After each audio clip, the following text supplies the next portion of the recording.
адреса. Това е старата работилничка.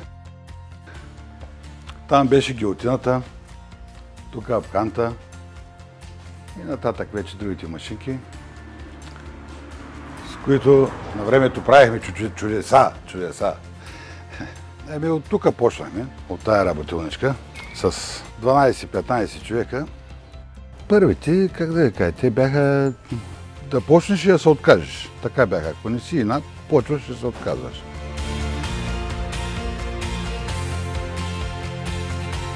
Първите години бяха само с стеникиджийски работи. Покриви. В цеха правихме зимата, като нямаше работа, правихме казанчета, даже сме правили гюмчета за мляко, тръби за печки.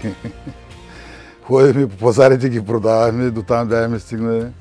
И долу-горе е така, да можеш да запазиш състава, да можеш да ги прихраниш, защото някакъв път не гледаш печалбата, гледаш само състава да остане. Да е готов за боя пролетта.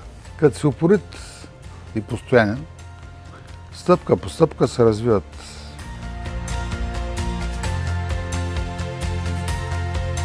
От едно цехче малко, в момента сме в доста по-голяма база и ни предстои да минем в още по-голяма. Броят на хората, които работят за нас е доста по-голям. Да кажем по 10, защото в началото са били 10 човека, сега са 100. Фирмата се развиваше през годините доста динамично, бих казал, като обхващахме различни видове дейности, тръгвайки само с покривните тенкиджийски работи, после освоявайки железарските дейности, увеличавайки капацитета на обема работа, който обхващаме, увеличавайки портфолиото, добавим после въздуховодните мрежи с вентилаторите, после добавяйки климатичната техника, добавяйки хидроизолацията да се завърши напълно един покрив или сграда, добавяйки последните години, примерно работим много с партньори, които изграждаме заедно сградите, от нулев цикъл до завършване. Постоянно увеличаваме видовете портфолио дейности, които извършваме. Значи успеха на фирмата се дължи на това, че двамата с брат ми сме възпитани от малки да постигаме нещата сами в живота. След 8 клас всеки един от двамата е почнал от най-ниското в фирмата и сме минали през всички етапи на функциите, които изпълнява нашата фирма. Принципът е прави какво трябва, пък какво ще я стават. Постоянство и над, друго няма. Това, което ни отличава от всички наши конкуренти, всъщност, че ние заставаме до клиента си още в самото начало с пълен сапорт. Независимо задача дали е мащабна или малка, ние извършваме голям набор от видове дейности и не го оставяме по средата на задачата и да му казваме, ние сме до тук. Ние сме с теб от началото до края на задачата, докато получим това, което искаме и двамата. И клиента, и ние. С необходимото качество и с необходимата визия.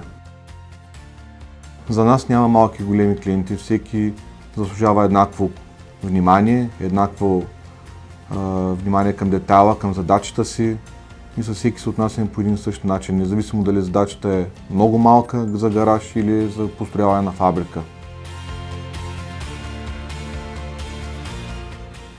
За екипа съм изключително щастлив. Имаме хора, с които работим от над 10, 15, 20 години. Те са в нашата организация.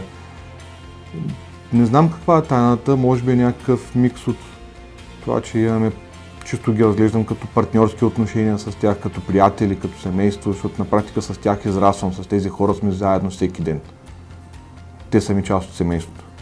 Служителите ми, които са от по-дълго време, те знаят, че семейството на Мухтаров е цялата фирма. Повечето от тях ние ги имаме за много близки. Когато имаме нужда от тях, те са насреща. Когато те имат нужда от нас, ние сме насреща.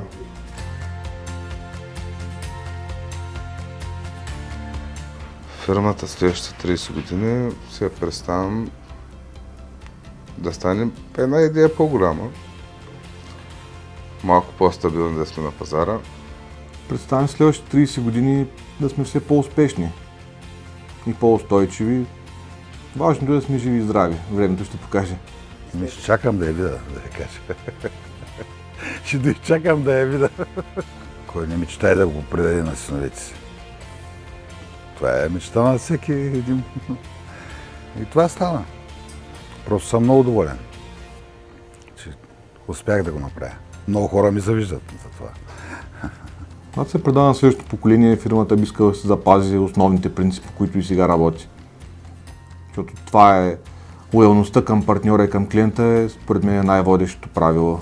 Към клиента, към партньора, към работниците, към служителите, хората, с които на практика живееш.